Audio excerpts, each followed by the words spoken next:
Welcome to the Kickass Couples Podcast. This is the place where we help committed couples who want to level up their marriage experience newfound clarity, hope, and confidence.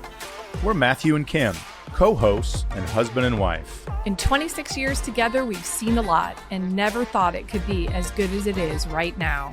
We're here to help you successfully navigate the messy, dirty, and wonderful world of marriage. We believe all couples deserve and are capable of experiencing an extraordinary and fulfilling marriage. And each week, we're bringing you life lessons from real-life successful couples to help you grow and strengthen your relationship. We'll get started right after this message. If you want to learn how to experience the best, most fulfilling year of your marriage, we invite you to order Matthew's new book, Kickass Husband, Winning at Life, Marriage, and Sex. You can get it at Amazon.com or visit Matthew's website, www.matthewphoffman.com. Again, that's Amazon.com or www.matthewphoffman.com. And now, back to the show. Welcome back to the Kickass Couples Podcast. We are so excited to have a dynamic power couple. We've got Christy and Anthony Primmer joining us today from Canada. This is our first international. We've gone international on Kickass Couples Podcast. So welcome to the two of you. Thanks for joining us today. Thanks, Matt and Kim. We're so grateful to be here. And I mean, we won't disappoint. I love it. Not a question in my mind, Christy, after looking at what some of the things you do. And it's kind of funny. I got to say, Christy, Holly Hanlon works for me, and she's our director of operations. And she recommended, she goes, you got to talk to Christy and her husband. They're some cool, kick-ass people. And after she said that and made the introduction, I'm a regular contributor on Gail Guardo's Bloom TV in Tampa, Florida on the NBC affiliate. And I saw that you had done it also. So I got to watch your clip, and it was kind of cool that we've both been able to visit with Gail, and I try to get on about twice a month with her, and so we've got that in common as well. But really the first question we like to start off with is, I would like to hear from both of you, what makes you a kick-ass couple? Well, that's what makes us a kick-ass couple is that Christy we complement each other. That's the big thing. We complement each other. From the very beginning, we meshed together. We got along great together, complement each other, and we've both grown so much from when we first met. We're like two completely different people, but throughout that entire growth process, we've grown together stronger over that period, and so we continue to complement each other. So as Christy's launched herself into stardom, I'm here for the ride, but I'm here to help and complement. What do you think? I love you.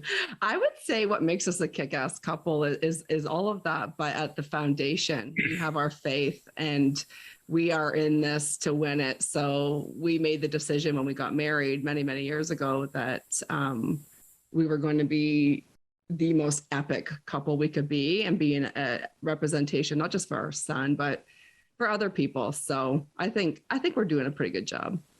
That's great. Well, I want to follow up on a couple of things. You said, Anthony, that you're not the same people you were when you married. Tell me, what do you think the biggest change has been when you got married, and what you've learned and what you've done and where you've grown to today? How would you describe that to our audience?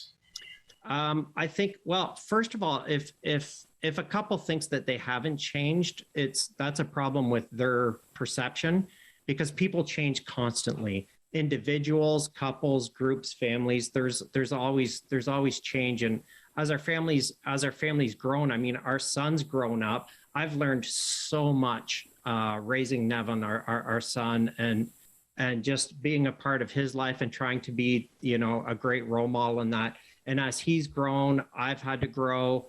And just as a couple, I think as you mature, things change, situations change, things are always changing, and you have to grow with it. And when you're a kick-ass couple, it's just natural to grow stronger together. Sure. Great answer. I love that. Thank you. I love to, with all the people that we interview, and take a step back and really look at your history, because I feel like we are the product of the people who raised us in many cases. And I'm curious, Christy, what did love look like to you when you were growing up? How was it modeled for you in your family? My dad treated my mother like a queen. My dad doted on my mother. He respected my mother. He respected family. So it was ingrained in me, family first. And, treating my mother with respect set an example, a high standard, actually, of what I expected from my intimate partner. Sure. And what are some examples of the way he doted on her? Yeah, definitely. So he did everything from prepare her breakfast in the morning so she could get off to work, to accommodating. My mother did a lot of volunteer work in the community, as did my dad, but my mom was always busy. She was a very successful business manager, but she was also very busy in addition to raising two daughters. And my dad always did whatever he could to help make sure she was able to have her time. So as a child, I may not have registered what that was, but looking back and as I matured and grew, I realized that's exactly what he was doing. Also, rubbing her back, the intimacy, not the sex piece, because I hopefully don't know about that, but the intimacy. I don't want to see that part. That's right. But holding her hand, rubbing her back, sitting together, asking her before he made decisions, and not for permission, but out of respect. And so those were ways that he really demonstrated what a king, I always say my husband is my king. So what a king is in a relationship.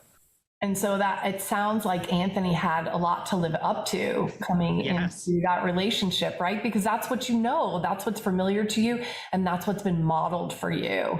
How about you, Anthony? How did love look in your family when you were growing up? How was it modeled for you? Yeah, you know what? It's funny because for me, I think the structure seemed ideal from the outside looking in.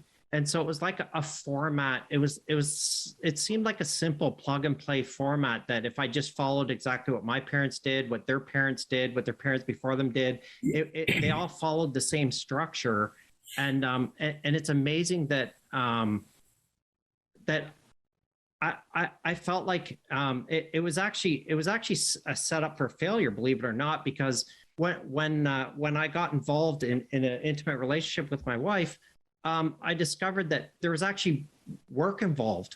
That it wasn't just this is the way it is and this is the way it's going to be. That you actually have to put in an effort, and not only was it a great thing to discover for myself, but it was also great in developing a closer relationship and bond with my parents. Because, I talked about things that I had never talked about with them before, because it always just seemed, it was just natural. That's just the way it was. And now I, realize myself that, that there is work involved, and that even though I didn't see things going on with my parents, that there was work behind the scenes happening. Great question. That is a good point. Well, nice to know. So has it been hard to live up? Was it a big adjustment for you to live up to that role as king in that relationship? He got the tattoo. Yeah. Yes and no. Yeah, we have our king and queen tattoos there. Oh, I love it. That's great. We got those for our anniversary. But go ahead. What was it hard? You know what? I don't think it was hard. I mean, her dad definitely set the bar high. And it definitely was a challenge, but it was like an exciting challenge. It's like, it's like anything family. When you're involved in family, it's like everything's a challenge, right? Raising a child is a challenge. You want to be the best dad you can be. You want to set that bar high for yourself. So, yeah, the bar was set high, but in the short time that I had with her dad before I passed, it was, I got to learn a lot from him. It was amazing to, experience and see and talk and learn just how he operated. Sure. Yeah. Great model. It wasn't difficult, but it was a fun challenge. Short time being 14 years. My dad's been gone for 8 years. So 14 years of connection that you had. Sure. We had that. Kim and I, when we got married, Kim had met my mother one time when we dated, and then she passed away before we had even the second date. So she gets to hear about my mother and the legacy that I demonstrate, but she hears about it from other people. So 14 years for us is a long time. I know it seems a long time. Sometimes it feels like a long time. Sometimes it feels like a very short time. But that's great that you got to experience that legacy. And it kind of leads naturally. We have 14 pillars in our program. I think you guys probably have a sheet that has those on there. And we really feel strongly that the foundation of any great relationship is going to start with what we call the 3 C's. Those are the first 3 of our pillars. And the first C, the most important or the cornerstone of your foundation, is commitment. So Christy, I'd love for you to share with us, what does commitment look like in your relationship with Anthony? Oh, definitely. That's easy to answer. We are in it to win it. Like I said previously, it's like always recommitting. So no matter what, as we're in different seasons of our relationship, recommitting, staying focused on why and on what, and letting that be the foundation. So you feel like, it sounds like there's a strong commitment from your sense, no matter what season you seem to be in. Mm-hmm. Yeah, no plan B. Yeah, that's right. even though sometimes. Even though my thing. Yeah, even though you're going, what? Is there an option here? How about you, Anthony? How do you see commitment show up in your relationship with Christy? I mean, it's exactly the same way. We both have a very strong faith, and I think it makes it a lot easier when you join into a relationship with someone, when you share the same faith basis, because then there is no plan B. There is no plan B. We're made to be with each other. We were put together for a reason. We both wholeheartedly believe that. And at the worst times, it's stepping back and saying, what's the reason we're together? Why are we supposed to be together? Why are we meant for each other? You question those things. You never question whether you're meant to be together. You sometimes at the worst points, it's what am I supposed to be learning from Christy? Because obviously if things aren't, if there's a struggle, then there's a reason for that struggle, and it's just figuring it out, right? There's no other option. There's no option of we're not meant to be together. We're not designed to be together. That's not an option. So sure. So in any of the hard times, it's always, you don't question whether you're meant to be together. You question why you're going through that struggle and what you're meant to learn. Right. Sure, what you're meant to learn from that struggle, because we look at it as when you are struggling, it's an opportunity. It's an opportunity for growth and sometimes change, but necessary. Mm-hmm. I'd love for you Kim and I have a strong faith, and it's at the foundation of our relationship. Do you mind either one of you talking about that idea? You say your relationship and the strong faith. What role does that faith have in your commitment to each other? How does that interplay or work, or what does that look like? I would say our foundation of God first. And so we've always believed the family that prays together stays together, because it's not if we struggle, it's when. And, for me, I don't know, if you agree with this, Anthony, but it's putting that godly marriage ahead of the temptations when because there's all kinds of opportunities to stray. There's all kinds of things that can happen, and frustration, and as you mature with your partner even, and it's always going back to that foundation of what we have built, not only our marriage on, but our home, our family. Right. I appreciate that. Thank you. I'd like to talk about our second pillar, which is communication. And good communication in a relationship is vital. So I'm curious, how do you communicate? How do you find time to communicate? That's absolutely right. Communication is vital, and we both preach that nonstop. Communication is vital at all times, especially as you grow and develop. You have to communicate, and we make sure that we make specific time to communicate. And I think that's the important thing. you can't set time to communicate while Netflix is on or while you're watching TV, or you have to actually set time that it's just the two of us, and that's our time to communicate, and there's no other distractions, there's nothing else. And that's just it. And I used to have a hard time with it at first because I wasn't one to communicate.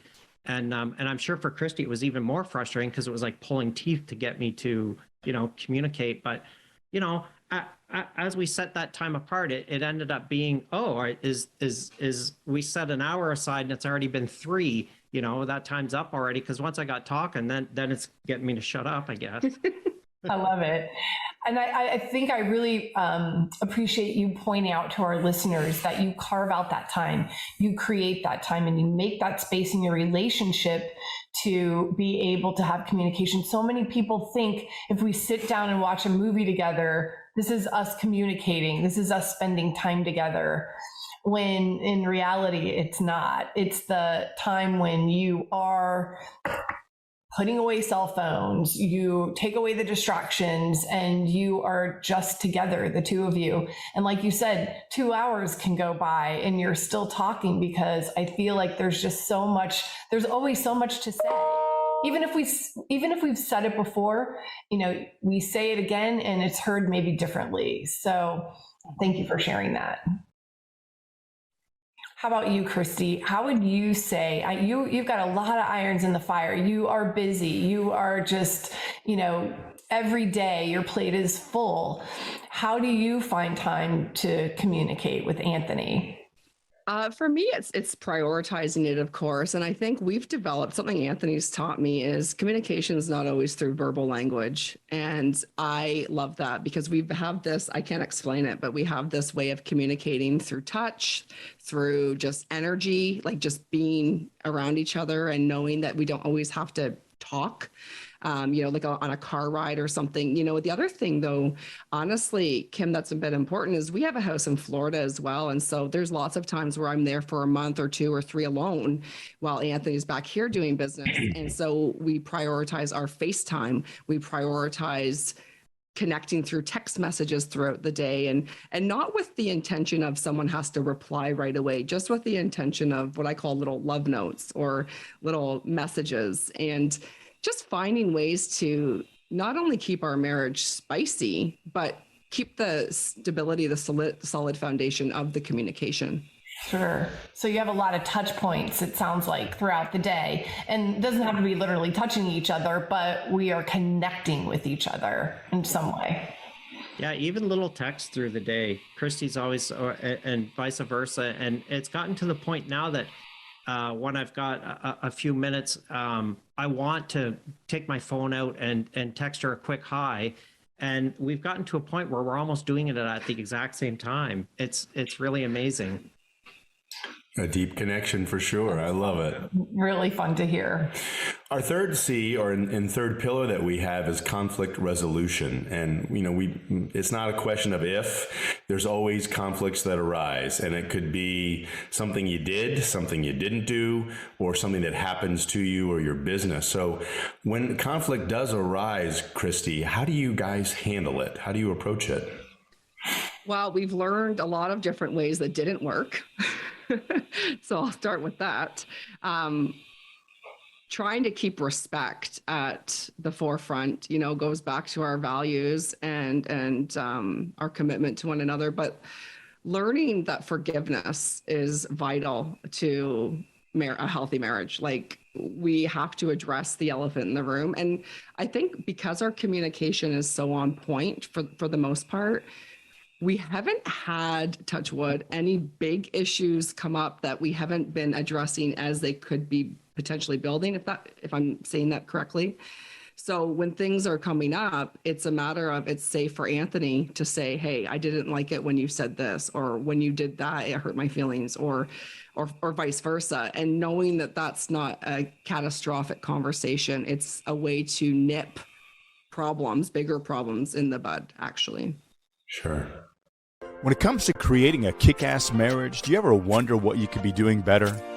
Have you ever thought how helpful it would be to be a part of a like-minded community of other imperfect couples who want to level up in their number one relationship? Come visit Kickass Couples Nation, where you can talk with people just like you who are looking for ways to invest in and increase their joy, commitment, and fulfillment in their most important human relationship. You'll have access to a team of licensed marriage therapists, coaches, articles, podcasts, live webinars, and more. Just visit MatthewPHoffman.com so you can learn more about a community that's ready to help you level up. That's MatthewPHoffman.com so you can become of the growing Kickass Couples Nation right now. So you really deal with them as they come along before they become something that could, potentially explode later, which I feel like, don't we hear that sort of all the masters that do this conflict thing well, that's the way they roll. They just deal with it right as it comes. And it really does, I think, make a difference when you can just lightly put your hand on your spouse and say, hey, when you just said that, it really hit me a certain way. Those are important. Yes, and what I've also learned, because Anthony has been really good at this from the get-go, and we've been together 18 and a half years, I've learned that not everything has to be an issue. Not everything is a problem. Right. So, we throw the statistic around a lot. 2/3 of all conflict are issues that are perpetual and will never be solved. So you go, wow, what do you do with that 2/3? And it's about finding understanding. It doesn't mean accepting. It doesn't necessarily mean agreeing, but it means finding why and understanding it and respecting it. And then because you love the person as much as you go forward, I'd love to hear, can you guys think of what one of your biggest conflicts or challenges was, what that you guys had to deal with? And can you share with us what you did to get through it? How did you get on the other side of something that you had a disagreement on or seemed to really be a sticking point in your relationship? You go ahead, because we've only really had one major issue. Now it's up to me to discover what that is. So, see if you get it right, Anthony. This is a test. Actually, I already know. It's the first thing that popped in my head. Certain people that are in your space, family, and so it can be very difficult, and it's a really common problem. And it was a real conflict because they were close family members of mine, and they were causing problems. And being a close family member of mine, I didn't know how to address it. So it was easier for me to let them get away with it and then just deal with the aftermath with my spouse afterwards. And that really wasn't working out. Right? Because basically I'm putting the feelings of this family member that is in the wrong above my spouse, whom I love more than anything in the world. Right? And just expecting her to understand. And that really didn't work. And it took a while. Years. Yes, it did. It took years. In fact, it's one of those problems that never goes away. So the resolve, what we found, the resolve is limiting your time with those people, first of all, and secondly, I did have to man up and learn how to properly deconstruct the conflict with that person. Sure. I love that example because, as you said, this is a common problem in relationships. Dealing with family can be challenging. And it's really easy to put our spouse second and deal with, like you said, the aftermath with our spouse than it is sometimes with our family. And, we wonder, why do we do that when this is my partner for life and this is my teammate and I'm supposed to be protecting this person. So I appreciate you bringing that up because I feel like a lot of us fall into that trap. And you acknowledged it, you realized what was happening, and you were able to work through it. Yeah. You guys said a magic word earlier, prioritization. And that's what's unique about our brand and what we do and why we do what we do. And if we're prioritizing our spouse, this woman next to me is my number one human relationship, right? After God, same thing. Then I've got to be willing to let all that other stuff go or figure out a way to work through it. And in the book I wrote, Kickass Husband, Winning at Life, Marriage, and Sex, one of the chapters is adopt our parents as your own. Because I realized, Anthony, early on in our relationship, I said, okay, they're her parents, they're not mine. I love them, but there's some issues that are there. And I've got to either love them the way she does or learn to, or there's going to be a problem, because I can't say they're yours and you deal with it. I got to love them and learn to love them and see the good. And there's a lot of good there. It's not a problem. They're beautiful, wonderful people, but I had to learn to love them like she does and make that a priority. And I did that because of my commitment to her. And that was a lot of growth and maturity on my behalf that I had to go through. So I appreciate you both sharing that example and how you work through it, because I think it's something that if we're prioritizing our spouse, then it's easy to make the decisions that allow our spouse to stay in that first place, and we're willing to let the other stuff go. Mm-hmm. We have a total of 14 pillars, and we've just discussed the first three. The first 3 C's is what we call them, but there's 11 others. And so, Anthony, I'm curious, of the 11 pillars, and I believe you have the list in front of you, is there one that really resonates with you, one that really stands out to you and means something to you? Yeah. I think for me, selflessness was one that stood out. Christy and I have done a hump day show for years where we get on camera and we just talk about what's going on and try and help other couples. And we've attacked a lot of these pillars on the regular. And I don't know why selflessness stuck out. I think it's because it's one of the trickier items, I think. Because selflessness is it's a subtlety. It's a subtlety because you can't just you can't be a couple and you can't be involved and be 100% selfless where everything is up to your partner and everything is decided by your partner and whatever she wants goes and I don't have input or say, or that's not what selflessness is about.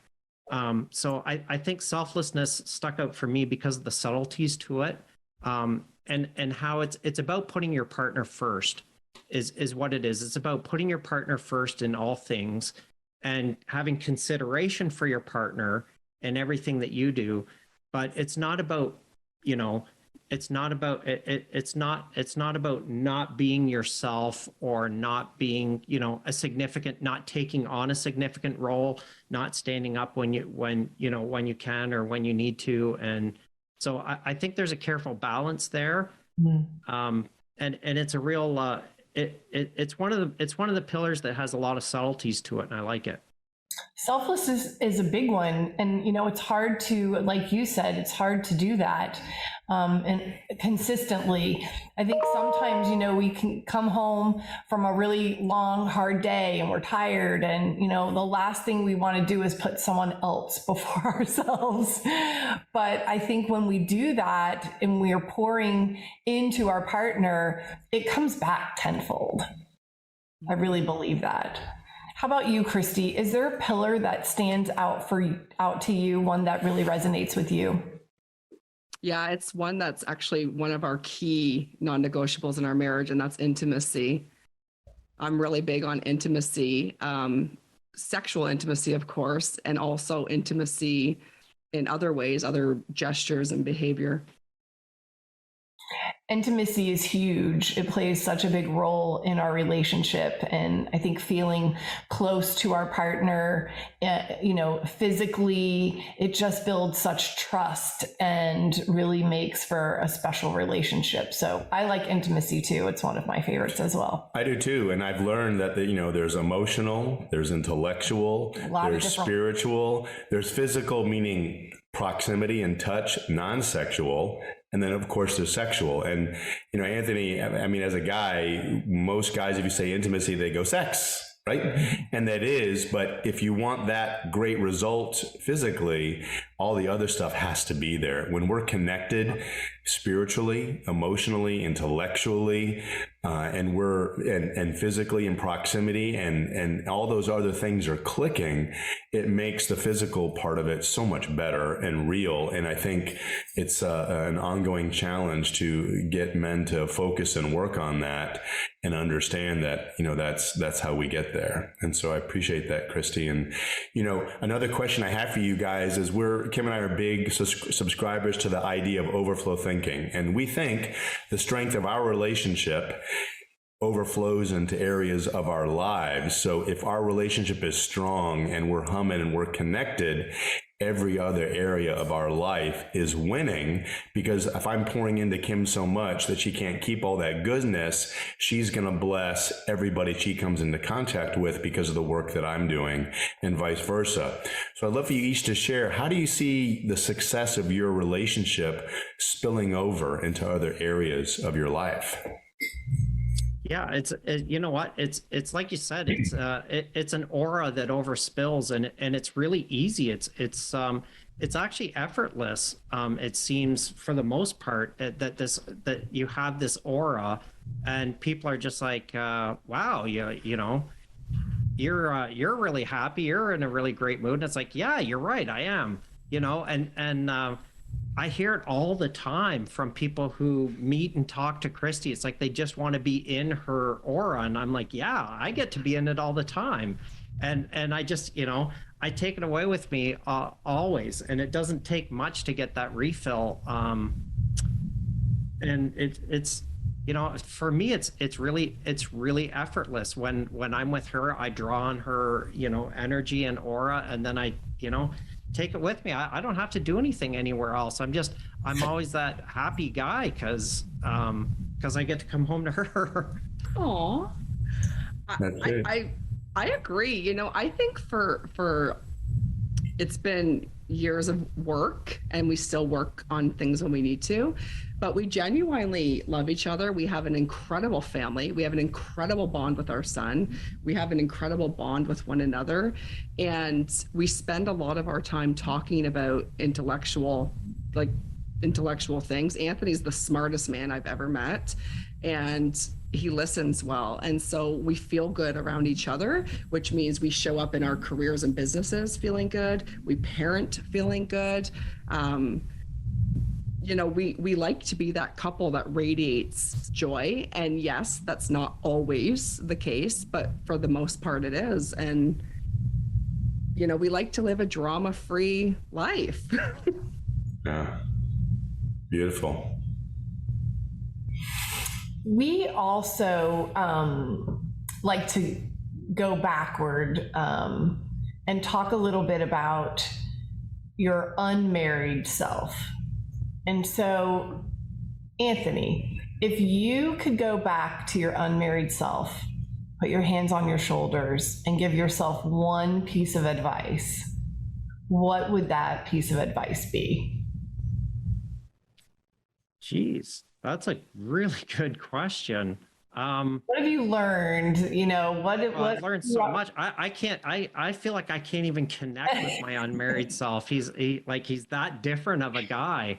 I don't know if it would take just hands on the shoulder, or actually like a shake, maybe a swat in the head. I don't know. It would take a lot more than just hands on the shoulder for the unmarried me. I think just, I would tell myself, you need to be a lot more open-minded. You've got a lot to learn, and there's a lot of people you can learn it from. I never imagined, and this is kind of separate from my spouse, but I never imagined I could learn so much from a 6-year-old child, from a 7-year-old child, from a 10-year-old child, from my 16-year-old son, from my 20-year-old son. As he's grown up, I just never imagined, that how much of a two-way street the learning is there, or that I could learn so much from Christy's grandma, or from, I guess as I was growing up as a single guy, I got all my knowledge from books, from education, and then I thought, the knowledge that I had was, great knowledge. I just never thought that you could learn so much from so many different areas, from so many different things that I would deem somewhat insignificant as a young single guy. That being married, being part of a family, being part of something bigger than myself it's been such an impact on me as an individual. I love that. I just taught myself to be open to that. Yeah, that growth and learning mindset is big. And so I appreciate you sharing that. How about you, Christy? If you had to go back to your unmarried self and give yourself a piece of advice, what would you say? I would say being in a committed relationship with an incredible man is so much better than the dating pool. That's what I would say. I agree. Find one right guy. Yeah. Yes. And also I would say, don't create flaws that aren't there. Create opportunities to grow. Oh, nice. Great advice. You guys have been so gracious with your time and being open and sharing from your own experience. We want to give you a shout out and a thank you for being authentic. And, the whole goal of the Kickass Couples podcast is to take from masters of relationships and share what they do and how they do it, so others can maybe get a little insight of what they might do or glean or keep learning how to level up and strengthen their own relationship. So thank you for your time and your wisdom. And if people want to learn more about the two of you and what you do, where should they go and where should they look to connect and see more of the good stuff that you guys are doing out there? The easiest place to go is to my Instagram. There's lots of links there. It's a very streamlined place that you can see lots of our work, and of course follow along the shenanigans. That's Christy _Primmer. And yeah, I'd love to hear the takeaways, and thank you for you two being courageous to do this and to help spread love and light in the world. Our pleasure. Great to have you both with us. It's been really a lot of fun. And Christy, I know you're doing a lot of great things out there. So keep up the great work. Thank you. Thank you. We'll see you guys out there. Yeah. Cheers. That's all we've got for this episode of the Kickass Couples Podcast. If you like the content of this show, you'll love Matthew's newly released book, Kickass Husband, Winning at Life, Marriage, and Sex. To receive a digital mini book of quotes and images from the book, all you have to do is rate this show and leave a review in Apple Podcasts, Spotify, or wherever you tune in to listen. Then email us a screenshot of your review at podcast@kickasscouplespodcast.com, and we'll get it over to you right away. Until next time, remember, happily ever after doesn't just happen, it's on purpose.